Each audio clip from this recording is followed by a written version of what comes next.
Welcome back to the channel, guys. Today's vlog is going to be about the horrible thing that happened to me about 3 weeks now. And the reason I want to, discuss it, tell you guys a story about it, is because I feel like it may end up helping someone else out. And I think that is part of my purpose, and with this channel and just in my life, of sharing my experiences, the good and the bad, so that others may learn from those things that I go through and, maybe avoid making the same mistakes or avoid having the same issues or whatever, right? And obviously if there's positive things, then, they would excel in their life as well, learning from my mistakes, or even my successes. So basically, it's all been dealt with. What happened was, it was just a routine stop at the bank. You put your access card in the machine at the teller, the actual person, so you're actually at the counter. So obviously, you're wearing, protection like masks and whatever, so it's obviously different when you're trying to ID someone, which wasn't the issue at all. So put the card in, entered my PIN, everything was normal, really just a standard procedure, normal routine stop at the bank. And so what happened, now some of you might get this reference if you're younger or even my age, actually older, not younger. But basically it's like going into the public library and forgetting to log out of your session, right? For people who are younger, you probably can relate with leaving your phone unlocked or leaving something logged in, like your Netflix password, your account, leaving it logged in and someone else going on and using it, right? That's sort of violation, of your privacy. And so essentially that's what happened. I was there, I was doing my thing, requested a transaction to take place, got my receipt, and I left, right? Nothing wrong with that. However, unbeknownst to me, the person who came in afterward ended up requesting a debit card, which is also an access card. And for whatever reason, the teller, she did not log out.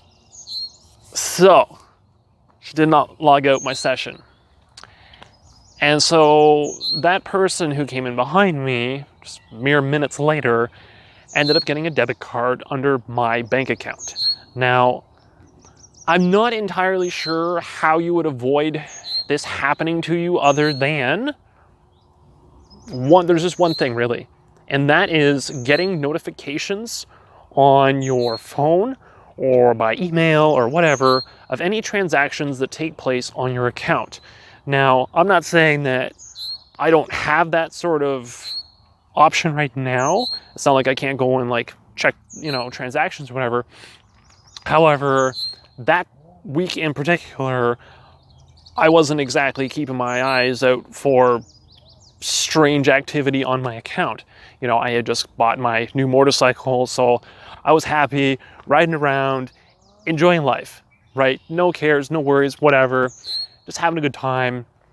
And the following week, when I went in to pay a bill, so again, doing the same thing, entering the card, entering the PIN, standard stuff, until the teller at that time says to me, "Oh, it looks like your account is closed."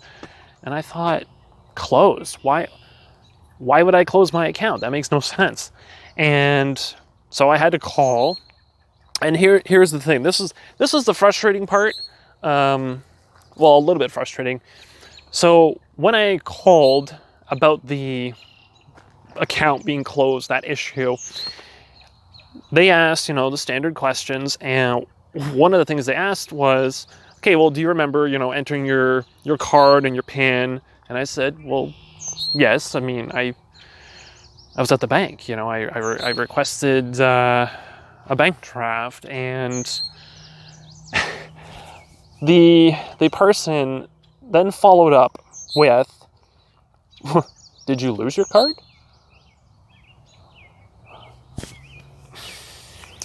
Facepalm. Like, I just told you that I had my card and put it into a machine and put in the PIN number, and you just confirmed that by telling me that was what happened on my account. And then you asked me if I lost my card. How do I lose it in the span of 10 seconds?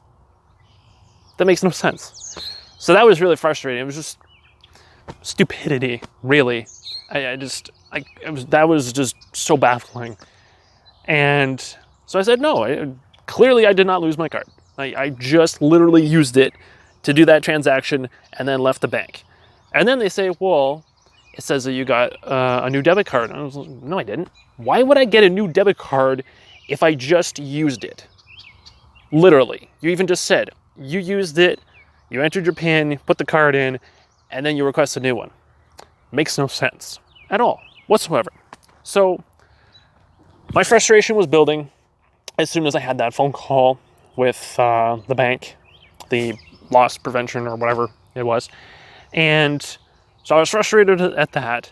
And then she started rhyming off all these different transactions. And I was like, no, I haven't used my debit card at all week. I don't need to. And, it was super frustrating. And so I went back into the bank, sat down with, I believe it was Nicole, and, she was obviously, she didn't know what was going on. So I basically said, well, I need to go over all these transactions that happened over the course of the week, because it wasn't me. I didn't use my debit card all week. I used my Visa twice, I think, to fill up my car and my motorcycle for gas. That was about it. And so we went through the transactions. I printed off a whole sheet, an 8.5 by 11 sheet. And I was only about 5 lines, maybe, if that, out of the entire sheet.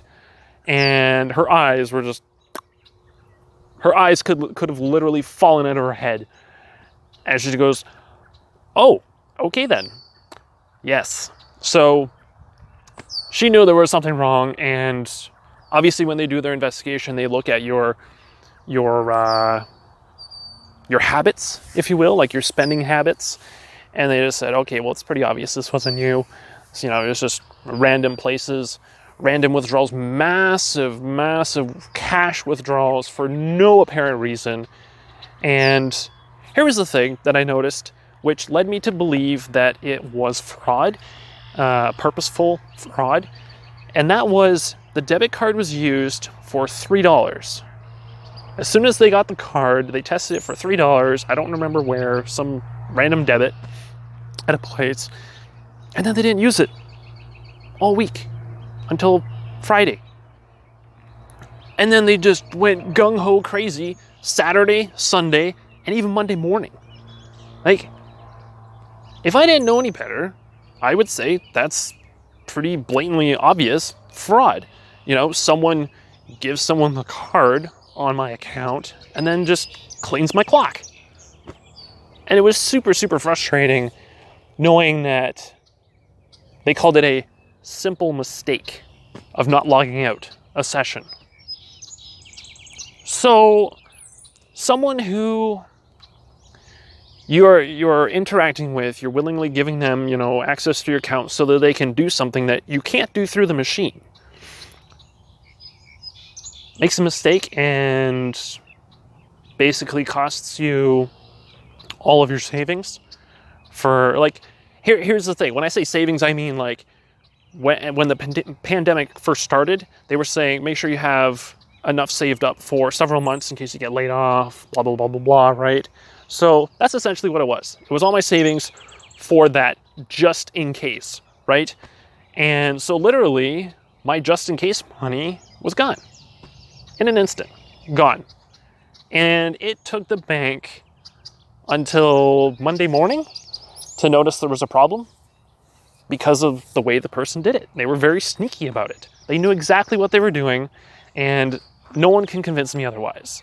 You know, it's just, it was super frustrating, and I actually told a couple of people what happened, and they were saying, well, I really want to protect myself. How am I supposed to avoid this, you know, happening to me?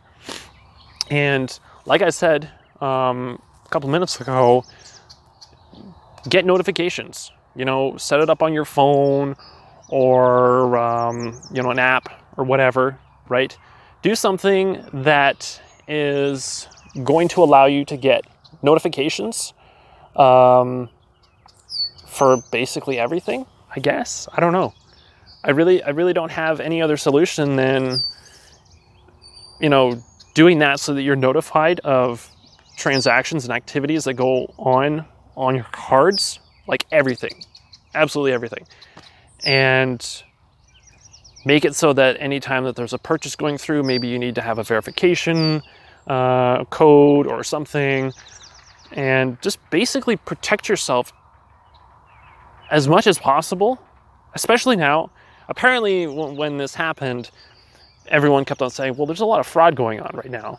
And so they weren't really surprised, which, whatever. That's not really an excuse. It's not a comfort, right? Be like, oh, you're not the only one. I don't care if I'm the only one or not. You know, this sort of thing should not have happened, right? So basically, I did get my money back. So that's the positive thing, right? Thumbs up on that. So I did get my money back, but it did take some time. And, you know, now it's kind of left me in a position of still feeling like it could happen again. Still feeling like it's something where you're vulnerable going into the bank and having a teller not remember to log out. I mean, such a simple mistake. They said it was a simple mistake, simple, honest mistake. But at the end of the day, you can't do that, you know? And it's not my place to say, oh, this person should be fired or whatever, because maybe it was a mistake. Maybe they're new, or the system changed, or like procedures changed or something, right?